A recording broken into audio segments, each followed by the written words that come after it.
समाचार अब तक, सत्य का साहस।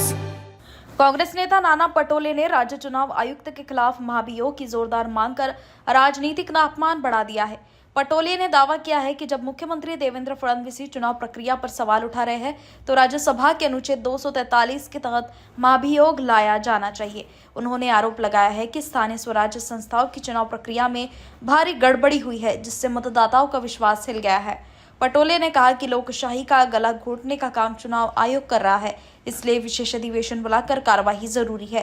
पटोले ने सरकार पर भी निशाना साधते हुए कहा कि मतदान के दौरान खुलेआम पैसे बांटे गए और पहली बार महाराष्ट्र ऐसे दृश्य देख रहा है। ओबीसी आरक्षण मुद्दे पर उन्होंने सरकार की नाकामी को जिम्मेदार ठहराया और कहा कि जल्दबाजी में घोषित चुनावों ने स्थिति और खराब की।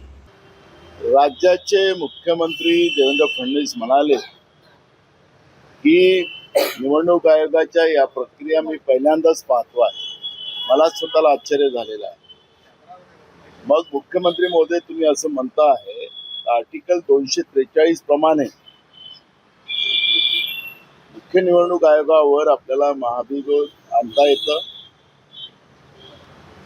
आम्ही तुमच्या बरोबर आहे। या पद्धतीची प्रक्रिया तुम्ही काय आम्ही पण पहिल्यांदाच पाहतोय। अगर तुम्ही समजा महाभियोग आणत नसाल याचा अर्थ निवडणूक आयोगाच्या मागे तुम्ही आहात असं म्हणायला जागा निर्माण होऊ शकतं।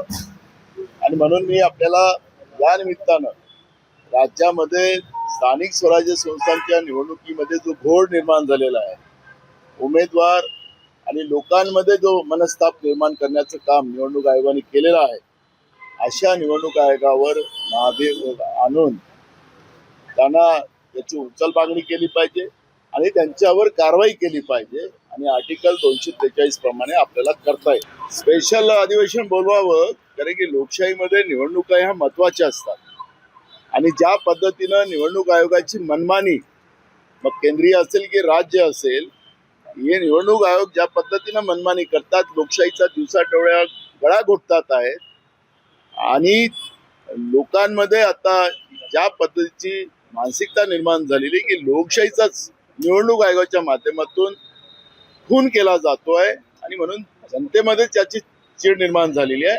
आणि म्हणून सक्षम विरोधी पक्ष म्हणून आम्ही आता मुख्यमंत्र्यांच्या समोर हा प्रस्ताव ठेवतोय आणि त्यांनी पण चिंता व्यक्त केलेली आहे आणि त्यांनी महाभियोग आणावं। बिलकुल मला डाऊट आहे की राज्यामध्ये शेतकरी असेल, बेरोजगार असेल आणि महागाईमुळे सर्वसामान्य लोक जे परेशान आहेत, राज्यामध्ये कायदा सुव्यवस्था राहिलेला नाही, या सरकारला हारण्याची भीती निर्माण झालेली आहे आणि मुद्दामून निवडणूक आयोग ज्यांचा बावला आहे केंद्रीय सरकारचं, त्यांच्या माध्यमातून हे काय केलं आहे का असंही लोकांमध्ये चर्चा सुरू झालेली आहे।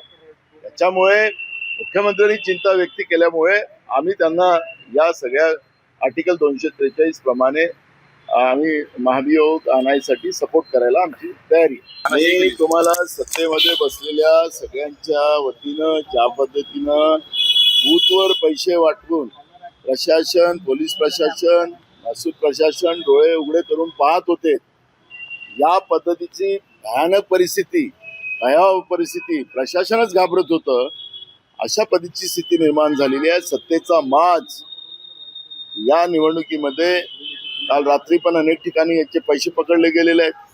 आपण पाहिलं की निलेश राणेंनी भाजपचे पैसे पकडून दिलेले आहेत, भाजपने शिवसेनेचे पैसे पकडून दिलेले आहेत।